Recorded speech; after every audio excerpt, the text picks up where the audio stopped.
Appamada and its programs are supported by your generosity, and your generosity and support makes such a difference. You can find a link for contributions on the website at appamada.org. Thank you.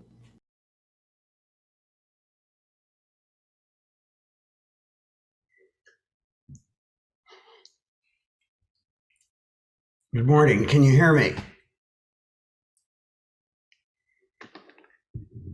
So somewhere I heard that you're supposed to start a talk with a joke, right? Oh, here it is.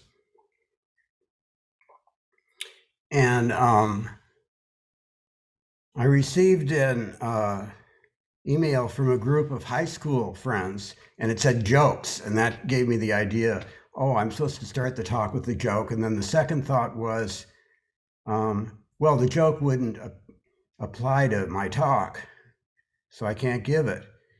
And then it did. And this is from an Amish ad newspaper that had ads for horses, ponies, stud services, farm equipment, honey, and maple syrup supplies. I decided to take up meditation. It beats sitting around all day doing nothing. So that's the joke. And then some of you were at Zazen Friday morning, and Joel read the quote for the day, but someone had stolen Friday. So we don't know what that was, but this is Saturday's quote that he read by Thomas Merton. And I thought it really applied to what I might say today. Buddhist meditation, but above all that of Zen, seeks not to explain, but to pay attention, to become aware, and to be mindful. In other words, to develop a certain kind of consciousness that is above and beyond deception by verbal formulas or by emotional excitement. Okay.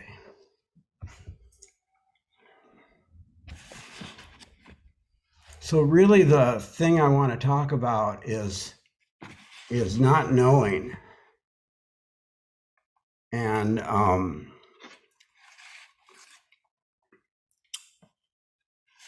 my investigation into this koan that I'm going to read in a few minutes is been really about not knowing. And I like best the Chinese version of the koan, which is Buddha picks flower, Kashyapa smiles, because there's more not to know there. But the koan as it's typically given is here. Once, when the world-honored one in ancient times was upon Vulture Peak, he held up a flower before the assembly of monks. At this, all were silent. The vulnerable Kashyapa alone broke into a smile. The world-honored one said, I have the all-pervading eye of the true dharmas, the secret heart of incomparable nirvana, the true aspect of formless form. It does not rely on letters and is transmitted outside the sutras. I now hand it on to Maha Kashyapa. You'll see that Maha is just mean great. And so sometimes he's called that, and sometimes he's called just Kashyapa. The commentary. Golden-faced Kudan is certainly outrageous. Kudan is another word for Buddha. He turns the noble into the lowly, sells dog flesh, advertises sheep head, though with some genius. However, supposing that at the time all the monks had smiled, how would the all-included eye of the true Dharma have been handed on? Who would have been Buddha's successor? Or again, if Kashyapa had not smiled, how could he have been entrusted with it? If you say that the true Dharma can be handed on, the golden-faced old man with his loud voice deceived the simple villagers. If you say it can't be transmitted, why did Buddha say he had handed it to Kashyapa? And then there's a verse. And what's so great about the commentary and the verses, and every Monday night we read these koans and commentaries and verses. Well, there's not verses in what we read, but the nice thing about the commentary is it makes you more confused. So where you think you understood something, you go someplace else. Holding up a flower, the snake shows its tail. Kashyapa smiles, and people and devas are confounded.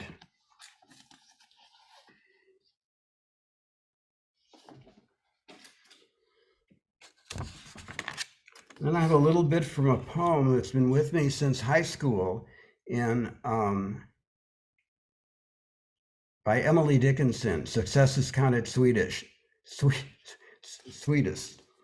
To comprehend a nectar requires sorest need. So we have this, to comprehend a nectar requires sorest need. We have this thing in us where we like to understand, and so we can dismiss things. And as I was sitting today, I had lots of thoughts. One was, wouldn't it be neat to give a Dharma talk with no plan whatsoever? And it made me think of Buckminster Fuller, who I got to hear a few times when I was in college. And he would come and talk, and he claimed that his talks were his thinking. So there was no planning, and they would go on and on. They would start maybe in the morning and go on till midnight. And at the beginning, it would be a full auditorium.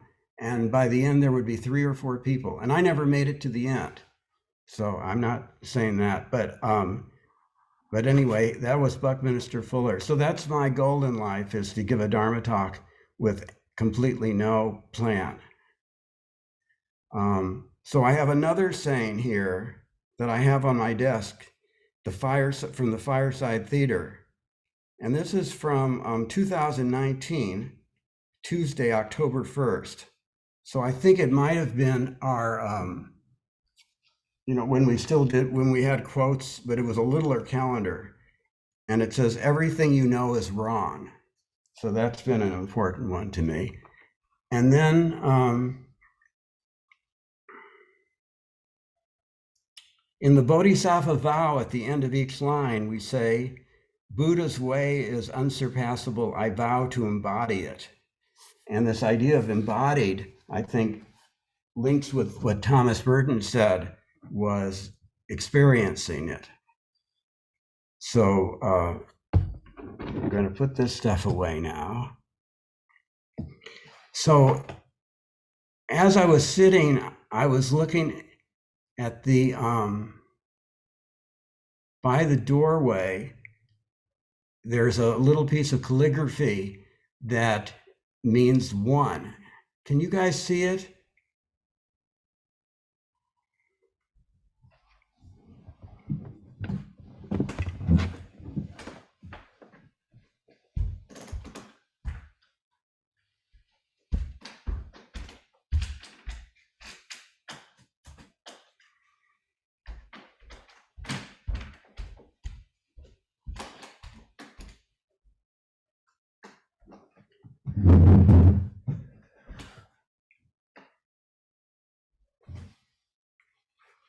And it's a single stroke. I was thinking about one of my first drawings, which is, part of my ancient twisted karma. It was maybe in the 3rd or 4th grade, and I was coming down the stairways, and a woman had a beige leather jacket on, and it was the type of jacket that didn't have sleeves. I could see it very clearly, and it was a really inviting surface. And I had a blue ballpoint pen, and I drew a long line down on her jacket. It came down, and then it swept around, and then like that. And it reminded me of this calligraphy. And And I think my parents had to pay to have her jacket cleaned. I remember that. And then at our 20th college reunion, I went up to her and I apologized profusely for drawing on her jacket. You know, I'm doing my first drawing there. And she didn't have any memory at all of it. And she said she never even had a jacket like that.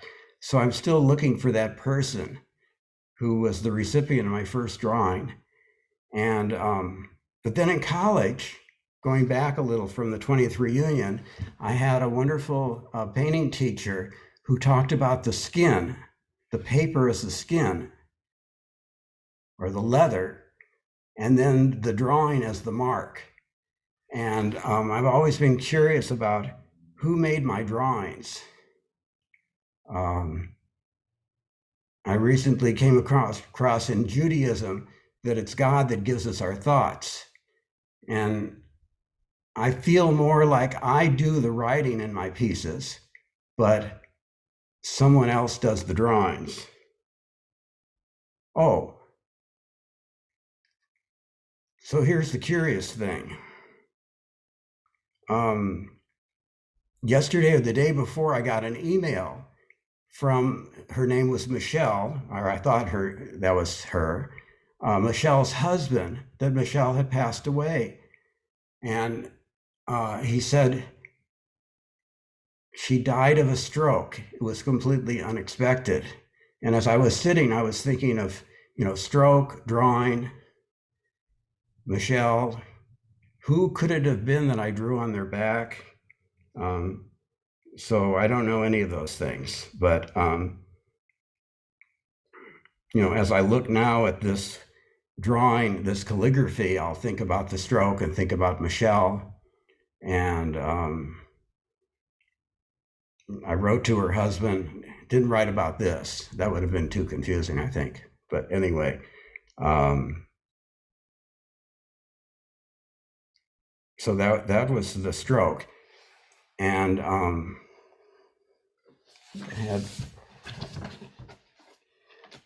so after I give my talk, if you want to ask the question, I can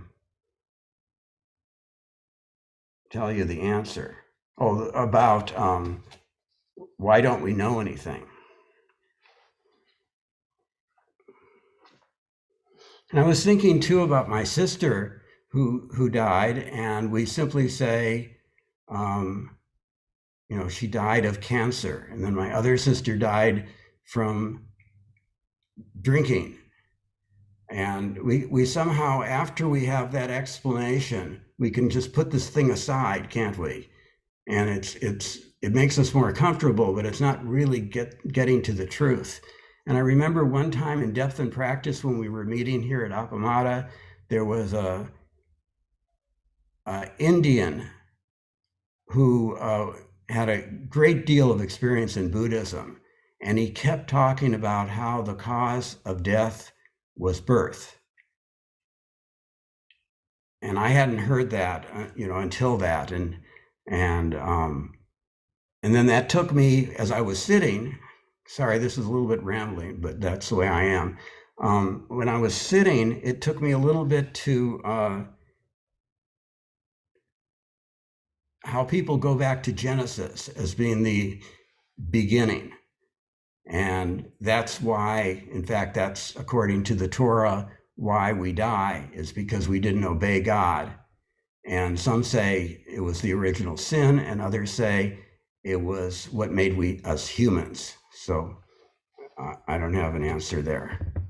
So now I'm going to show my pieces, and these are the pieces from the last month. So the first talk was the first month, and then was the first 30 pieces or so, and now there've been 23 or 26 more. And I promised my wife that I wouldn't swear as I'm going to get these in front of you. She claimed I said a lot more words than I think I did. So that's Linda 728609 if you want to see her. But she's just a number and a name. Okay. So let's see. First I go screen share. then I go here, then I go here, then I go view, then I go here.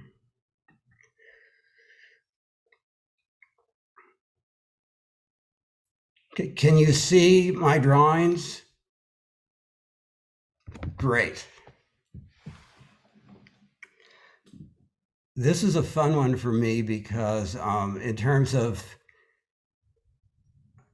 who does these drawings, and the upside down figures was totally a computer accident. There's a wonderful photographer, Jerry Yulsman, and he talks about how we just, when we're making art, we make ourselves available to things that happen. So I don't know how that happened. And this is about sympathetic joy versus jealousy. How did the rejected monks feel that they weren't chosen to be Buddha's successor?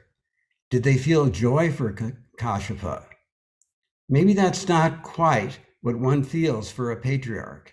He's taken on a job to benefit all. Maybe gratitude would be more fitting. They weren't exactly rejected as I was when someone walked my girlfriend home. I was so angry. If I was a bigger person, maybe I would feel joy that this person would be in the presence of this, my lovely 12-year-old crush with flaming red hair. But no, I was so angry I started yelling at the two of them. 62 years later, I'm still yelling. I felt rejected. Is that how the monks felt? Was failure in their minds? Better yet, if anything but sympathetic joy was in their minds, were they really ready for the task at hand to continue Buddha's work?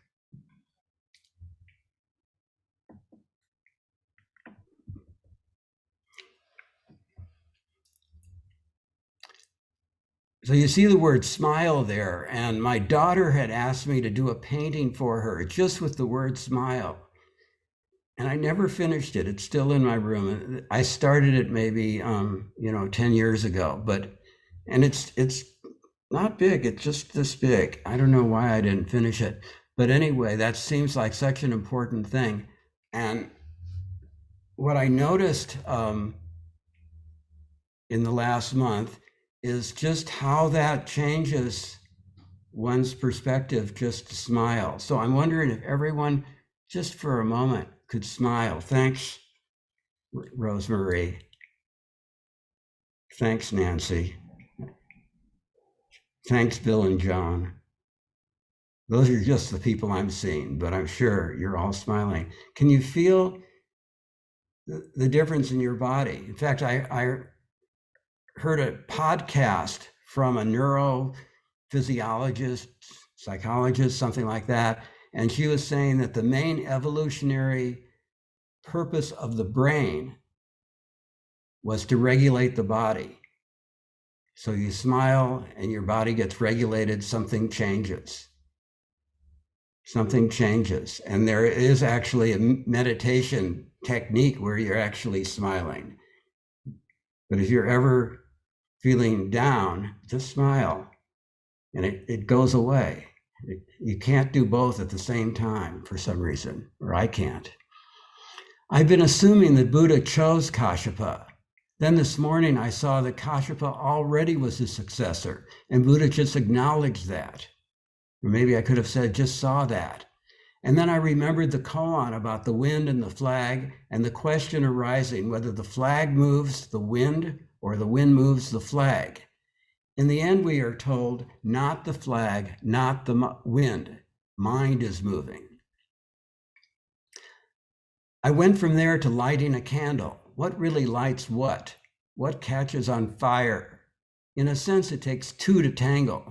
The flower koan is not about one person crowning another, but rather about a special entanglement where magic occurs.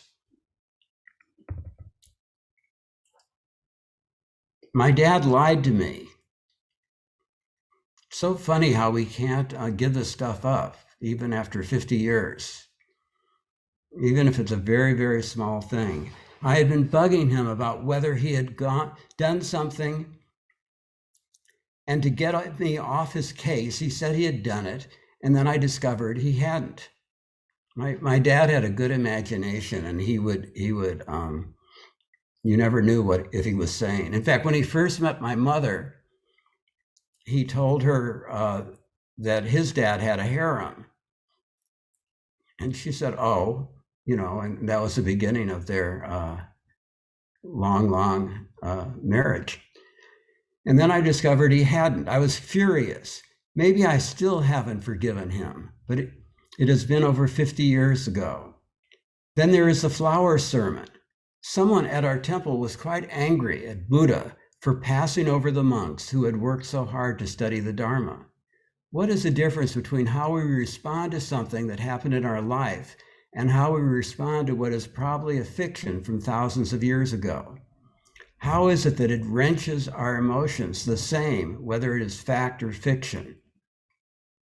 And as I was reading these over yesterday, I was thinking about this really makes art possible, that we can have the same emotion that we would have from let's say, from an other kind of life experience. So, and I once asked my aunt, who was a therapist, I said, does it really matter if we were talking about sexual abuse of people when they were kids? And I said, wouldn't it be good if we had a videotape so we could see whether it really happened? There was a time when there were in the news, cases where people thought they were abused and weren't. And she said, no, it doesn't matter whether it happened or not. And that allows us to be able to read fiction. It's just as real as if this actually happened to us. And we have to deal with it as if it did. So how is it that Buddha, one of the greatest teachers of all times, only connected to one student of 80,000? Or how about Socrates, an equally great teacher, who was put to death for corrupting the youth? Many of the koans can be seen as failures in students getting it. How would the student evaluations read when Nanshan kills the cat after begging his monks to say a word of Zen that they cannot do? What would they have said about Nanshan, the mean cat killer? And then there is Van Gogh, who during his lifetime was unable to create a following. Now we see him as one of the greatest artists, yet so many didn't see that. To be great is to be misunderstood, said Emerson. What bravery it is to go out on a limb and hold up a flower.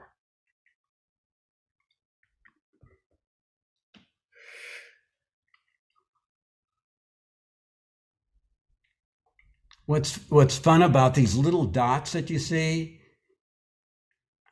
is they're purely accidental. And when my scanner gets dirty, those are little particles of dust, and then I take them all and I enlarge them so many pixels, and they become circles. And sometimes if you look carefully, I don't know if you can see it, but there's lighter ones and there's whiter ones and grayer ones. I'm really curious about what in a particle of dust would make it finally render like that when it's enlarged. So they're gifts to me. I make so many assumptions. If another monk instead of Kashyapa had smiled, would he have become Buddha's successor? If Kashyapa had done something besides a faint smile, would he still have become Buddha's successor? I've heard that there is a book that explains all the koans. Yet I've been also told that if you gave the answer to a teacher, they would know that you didn't get it yet. It seems the way I contend with situations is by making a vast array of assumptions, and also like answers, like, why did my sister die? Oh, she had cancer. Oh, I understand. Suppose I add nothing to what I know, that Buddha picked up a flower and that Kashyapa smiled. Because these events were sequential, I believe one caused the other. Even that may be a story. This is who is disturbed. I had an uncle, a great uncle, who was a rabbi, and he also this was in the 20s, he wrote a book, This Believing World, that actually I just gave to Monica. And when he studied the world religions, he realized they were so similar that he gave up being a rabbi. And he had this idea of one. So Marcus Aurelius, a Roman, wrote that disturbance comes only from within our own perceptions. We create them. I'm trying to know what the 79,999 monks were thinking as they were passed over for a job for which they might have been perfectly suited. I hear Marcus telling me that I've created this disturbance in my own psyche. In fact, I feel compassion for those guys who were glossed over. My sister, the one who died of cancer, was a psychoanalyst, and she only gave me one piece of advice that I can remember in her whole life, and that was, Kim, you don't have any problems. And it's a koan that I'm going to have to work with all my life, but it goes with what Marcus Aurelius says, that the disturbance that we have comes within our own perceptions. I can rationalize crazy stuff like Buddha just passed them over because he wanted to give them a teaching. But again, that's a story I've created. How does one move forward when they don't really know a damn thing? What's left if there is nothing more than self-created disturbances? That's the question. I have to turn off the, no, I can't do that. Maybe that's the question for today, but I'm getting the transcription, which is fine to leave on, but it makes it hard to see the last word. Someone mentioned the word understanding this morning. A week ago, someone asked why I put X's on elbows and kneecaps. I've been doing it for so long, I really don't remember if I had a reason originally. Though, as I think about it now, that teacher who talked about marks and skins, he also said you have to tie the marks to the skin. And those X's are one way that I do that. So when we do drawings, we try not to have the drawing float off the page, but be part of the page. In fact, one thing he said that I loved was, all space is a variation of densities. So there's not like foreground and background. It's all just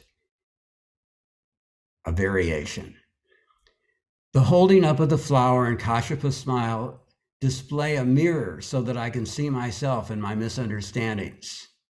Maybe so much of school wasn't very interesting because it was just an accumulation of answers.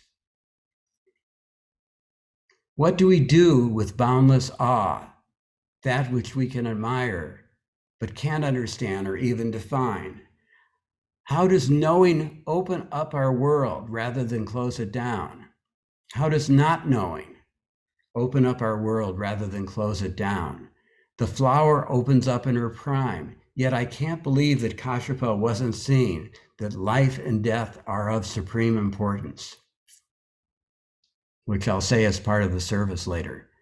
His smile was not being touched by the beauty of the flower, but rather by the realization of its impermanence.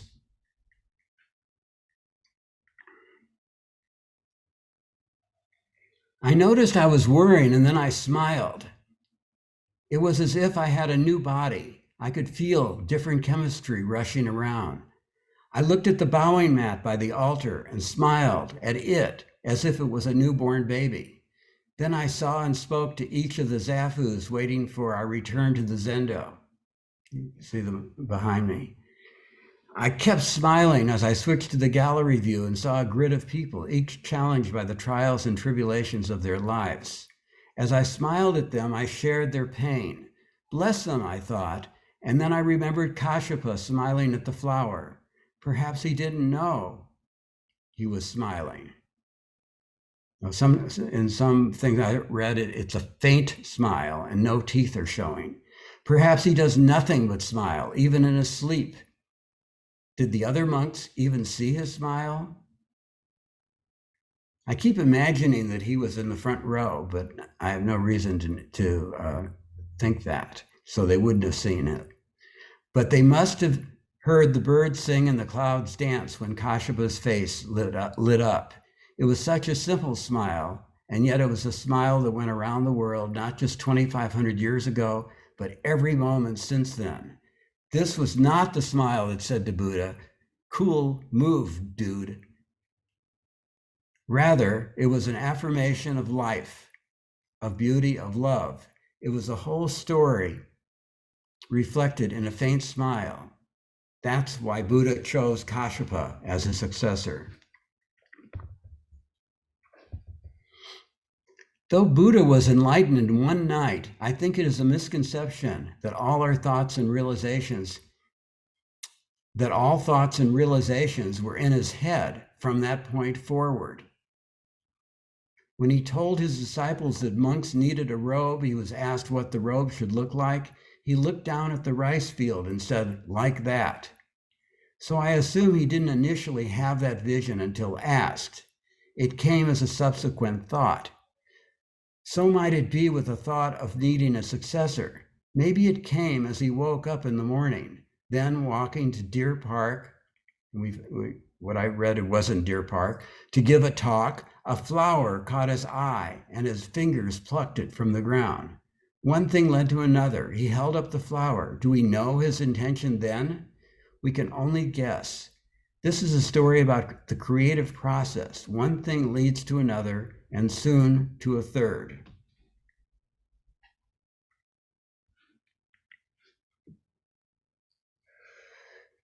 At an abbot ceremony I attended, the senior teachers, except one, seemed quite concerned with who was looking at them.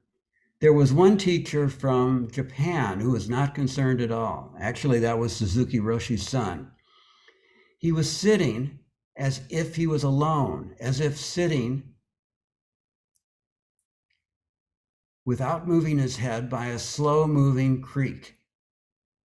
And my wife did a tea ceremony in the college in San Marcos, and there was a Japanese person who was the guest. And she too, the entire time as they were preparing for the ceremony, sat in the chair and looked straight ahead. It was really, there was so much happening in the room, and she wasn't going like we often do. Any eagle within miles would know who Buddha would choose to be his successor. Kashyapa could smile because he had no worries, but he had no worries because he could smile. The others could learn from Kashyapa's equanimity, but because they were so feverishly anticipatory, it might not be until another lifetime. Sen Soshitsu, aka Hunshe, a contemporary tea master, tells the flower story a little differently. On the morning of Buddha's talk, a basket of flowers is given to Buddha by one of his monks. It is from this basket that Buddha picks one of the flowers, not from the ground. This gets into causes and conditions. We can't really plan our actions because we don't know what life will give us, as the flowers were given to Buddha. Another factor here is that the first connection was between the giver, one of the monks, and Buddha, the receiver. From that mini transmission, one thing led to another and a successor was born. Life doesn't occur in a laboratory where the variables are controlled. Its conditions are ever changing, and Buddha, being awake, makes the appropriate response. So here's the basket and the flowers. Even though I've been in school all my life, I detest training. The flower sermon could be seen as a treatise against training, or maybe it is just a training for the unexpected. Buddha comes to give a talk, but he sees 80,000 monks minus one drowning in the Dharma. A basket of flowers is then given to him. What now is the appropriate response? Kashyapa sees Buddha holding up the flower and immediately understands that this is the situation right now. He is not stuck like the rest of us in life as we want it to be. He simply responds to life as it is. This is the ultimate training. Why did Buddha pick? So each of these were things that came to me as I was sitting. And after sitting in the morning, I would write down, do the writing for these. Why did Kashyapa pick yak? So sometimes they're repetitive because I feel like I'm in a room and I can't find any doors and I keep pounding on the walls trying to see how to get out or how to get in. Was he his favorite monk? We often want to pick our friends when filling a role, sometimes to the detriment of the institution. Buddha had one overriding goal: to end suffering. And I think that's really important, that we have to keep reminding, no matter what. I heard that in relation to Nagarjuna, that his main goal wasn't to be like great philosopher of all time. It was to end suffering. And that makes things, or Buddha at one point picks up a whole bunch of leaves and says, I could talk about many things, but I want to talk about this. He wants to just end suffering. That's what he needs to do. That's his role as a bodhisattva. The means was to continue the spread of the Dharma. We have to believe that picking Kashyapa was solely for that task, to keep the Dharma alive. Kashyapa, if he was ready for the job, must have realized that being a successor is more of a task than an honor. And the other monks, hopefully, would realize too that Kashyapa was the one for the job. He would need their support. In fact, Subhadda did not support the Dharma after Buddha's Parabhana and had to be set straight in the first council. The first council, all the monks got together and they reviewed what Buddha had taught. A prisoner wrote that he didn't want to be in jail. I was surprised, imagining that most 10-year-olds know what behaviors will put them behind bars. Likewise, there is a Jewish midrash that the Torah was actually written when the world was created, and Moses knew the whole story before he started on the 40-year journey. Yet, he made serious errors, like hitting a rock rather than speaking to it. Think spouse abuse.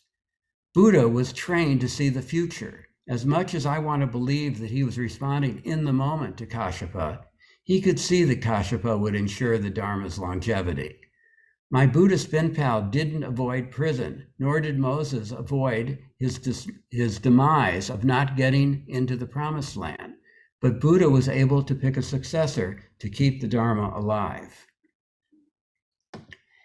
In 1968, a photo showed 5 of us hanging out somewhere on a deserted road in the Midwest.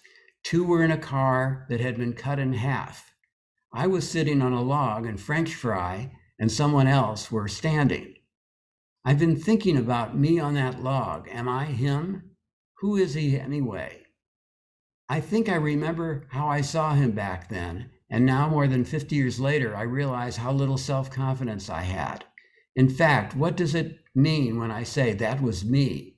Buddha said, I am the teacher supreme. I alone am a perfectly enlightened one.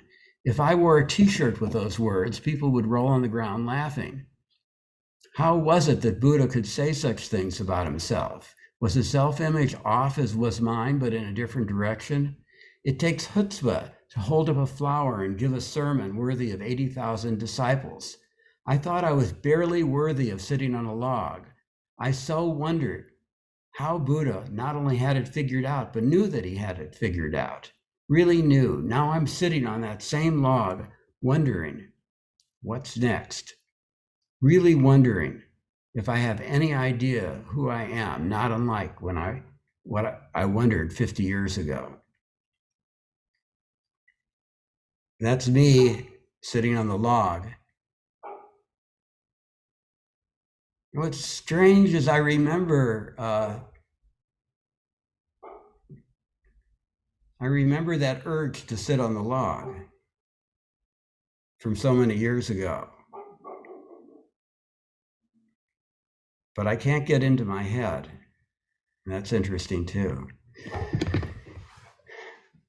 Mr. and Mrs. To be Kim, it was a Korean couple and their last name was Kim, got married in our backyard. It was my first wedding to photograph. Alas, I used the wrong shutter speed with a flash and a focal plane shutter, and all the pictures were cut in half. In the flower sermon, 79,999 of the monks were drowning in the Dharma. They did not have beginner's mind. In the beginner's mind, there are many possibilities, but in the experts, there are few. As spoken by Suzuki Roshi, the Buddha didn't follow the script and they were lost. The drowning monks weren't bad. They were just at a different point on their journey. As I was and am messing up my first wedding gig. Is where they were, where they needed to be? They simply weren't ready for the successor gig, as I was half ready for the wedding photographer gig. Ha ha, I thought. At the flower sermon, ex-monks were drowning in the Dharma, and I am not. And I am not? Hermann Hesse Siddhartha meets the Buddha on the road and does not follow him. Hesse himself was not enamored with Buddhism. 9th century Zen master Linji said, if you meet the Buddha on the road, kill him. Buddha said, I have no words. And yet Buddhist books are published one after the other. Are they all for naught? What really is the teaching? How does one become awakened if not from the Dharma? Why do we study the Dharma if it is empty? She said I was a flower. I said, that's sweet. She said she didn't mean it like that. I said that the flower is birth and life and death. She nodded. I hadn't considered being the flower. And one of the things we do as we look at koans is to figure out who we are in the koan. Are we one of the characters? Are we an onlooker? Are we an animal? Are we the dirt? She nodded. I hadn't considered being the flower. I was either the drowning monks or at rare moments Kashyapa, never Buddha. Wait until tomorrow's piece. There's that side of the flower where it is at its peak of beauty and vigor. But there is another side to the flower where it shines, emulating life itself, beautiful in its impermanence. As William Blake wrote, he who kisses the joy as it flies lives in eternity's sunrise. I am a flower, but not like the ones in the flower store. I'm in the recycle bin to be made into fine dirt.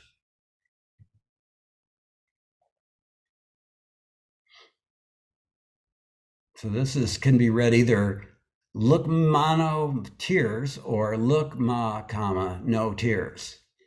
Empathy versus compassion. And we've had a lot of talks here at Appamada about the difference between the two and a lot of different ideas on that. Tears versus smile. If Kashyapa had felt empathy for the poor impermanent flower, he would have had tears in his eyes. Instead, there was a compassionate smile, maybe even an expression of sympathetic joy. For you, Miss Flower, at the height of your beauty, and as well, you get to become something or other over and over and over again for the rest of eternity. Yes, the smile was for you, Miss Flower, as you were held by Mr. Buddha.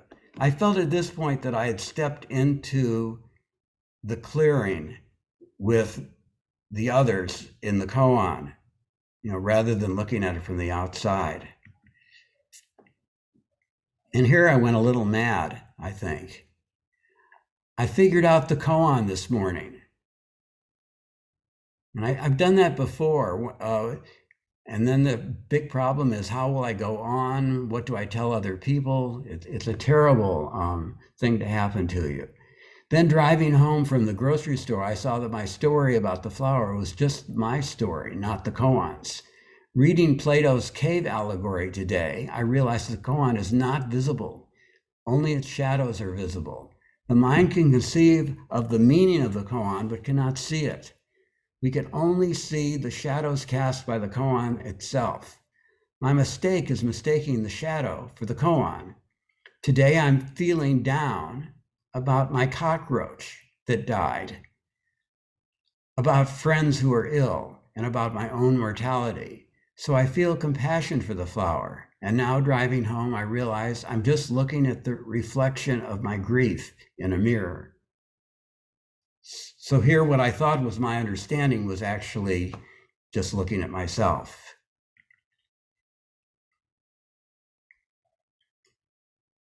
It was not silent when Buddha said no words. There were birds and monkeys and crickets and wind, and there were the grunts of 79,000 monks when he held up the flower. The difference was that the sound emanated from everywhere rather than from somewhere. It was in fact noisy, that is, until Kashyapa smiled. At that, you could hear a pin drop. An electrical encounter occurred between Buddha and Kashyapa, just like when Ben Franklin flew his kite on that stormy night. And I wrote that, I think, when we were having the storms. In what might be the most important part of the Diamond Sutra, Buddha puts on his patched robe, picks up his bowl, heads for the capital, begs for alms, eats his rice, puts his bowl and robe away, washes his feet, sits down on his seat, crosses his legs, adjusts his body, and then turns his awareness to what is in front of him. So that was the form. In my mind, it is then that one of the ex-monks brings to him a basket of flowers. He looks out, sees that many are drowning in the Dharma, picks up one of the flowers with his fingers and holds it up. And Kashyapa smiles. One simple act followed another. Each simple act is the appropriate response to what preceded it. So if someone asks me the question about why we are so fooled by explanations, I'll tell you. But I can't hear anyone. Why is that, Kim? Is that Nelda? It is. Oh, well, D.H. Lawrence wrote something that I think really explains for me. And that is that there's ideas and experiences, and we tend to take things that happen and make them into ideas and organize them and put them into pigeonholes. And they're really experiences which are beyond explanation. And that's why he and Sartre and other people did their best explanations in fiction, or art or here. And these ideas, which seems to be a lot of what school is about, is ideas, are very easily handled, but they're not the real deal. So in the long version of the koan I read you, you can say, oh, well, the Dharma really isn't about words, it's about silence, it's about knowing things, and you can then sleep at night. But that's not really responding to the experience of it. The experience is what I'm starting to get into, where I'm walking into the clearing with them. Yeah. Is that comparable to something I heard once, Kim, where it was suggested that if a child is with us and points to a flower that we recognize as a rose, that the proper answer is not that's a rose, but we call that a rose because we really don't know what it is. Yes, and what's really cool is when, according to Genesis, when the world was created, God gave man the job of naming things. Mhm. That making things and naming is making them ideas in a way, as opposed to experiences. Like, so I put everything here. Now you name it. You kind of almost kill it. In fact, I was thinking when I was sitting about how that is one of the precepts, do not kill, is actually naming and making things ideas and putting boundaries around them. Thank you. Thank you. Can I say something? Yes, Maria. I was just thinking about confusion and koans, and I was thinking about something that Edward Murrow always used to say, and he used to say, anyone who isn't confused doesn't understand the situation. And it's always kind of stayed with me. And I think with koans, they create, for me anyway, like I think I know something, and then they create this confusion. And it's kind of like almost like confusion's a way of turning the head off to give the body a chance to kind of really see. And that kind of not knowing, getting us into that not knowing place. I mean, because as soon as we know something, there's no way forward. We're stuck, we're rigid. So I think the confusion gives the koans give us that confusion to give us the opportunity for our bodies to really begin to feel, sense, and see something beyond thought. There is a place outside. So William Blake had this like sequence where we go from innocence to experience to organized innocence. So says not knowing is intimacy in the koan. So there is this intimacy is an organized innocence. So it's not, when you recognize not knowing, it's okay, because then you have found something. You can kind of hold it. Like, I don't know any of you. And when I really get that within me, then I can, then we can have a connection. If I think I know you, then that doesn't work, right? If I think I know myself, that doesn't work. So, yeah, thanks, Edward R. Murrow. And then we think we know somebody, and as soon as we decide that we know somebody, that's it. We don't give them opportunity to change or to grow. They're stuck within us in a certain frame. And as soon as we kind of release a person from our knowing them, we then allow space for us to really see that person, and to appreciate the changes that happen every second, every hour, every day. I'm not the same person I was an hour ago. There's something different about me somehow. After listening to your talk, something's changed. Something always changes. And who you might have thought I was yesterday, or how I was put together, might be very differently organized today because of one thing that could enter my system and change everything. And I think that's what koans do. Becky.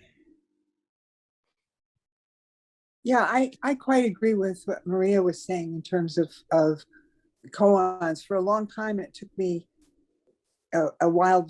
I mean, it really took a while for me to figure out, why are people doing this?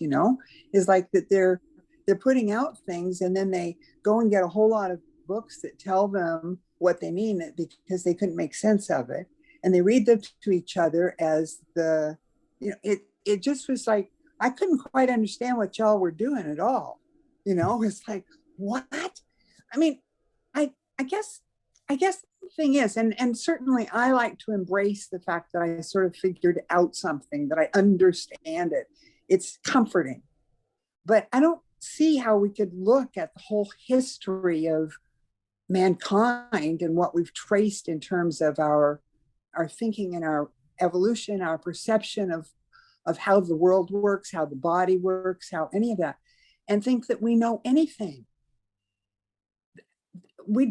All we have is what, Trudy the bag lady in the play that Lily Tomlin did, the search for intelligence in the universe. Well, there's this bag lady, Trudy, and one of her commentaries on things that I really quite agree with is that reality is nothing but a collective hunch. And I really think that we can't know anything.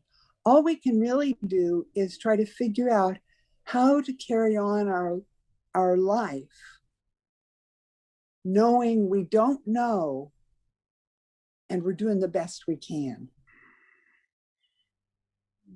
That's what I think. Yeah, I love it how every time you talk, it's a Dharma talk. You know that place that your pictures come from? I've sort of felt like there's a lot of things that just fall from the sky. And there's something about being with y'all that sometimes I open my mouth and I don't know who's talking even exactly, but I'm quite certain it fell from the sky. I quite like I love the flower thing. And I used to think the flower kind of epitomized, life and death, like physically. But the more I've kind of gone through this journey, it's kind of like the way that, ideas and beliefs and everything that we hold within us, it's like, and then we fruition to this lovely, beautiful flower, and then it all decays. Everything that we think and we know and we think we understand decays. And then it all goes away for a year. Like there's this fertile emptiness that Carl Rogers used to call it, where nothing really happens. And then another bud comes up and the flower comes up and something else blossoms. And we think we've really got it again. And then it all starts to close down again and goes away for a while, and again and again and again. And that's why I love that flower, the flower image that you created and shared with us. I think the purpose of us having a spiritual friendship is telling each other, you don't have it yet. That's not it. That's not it. That's not it. So being respectful of the time, we should do service now. I really appreciate all of you being here.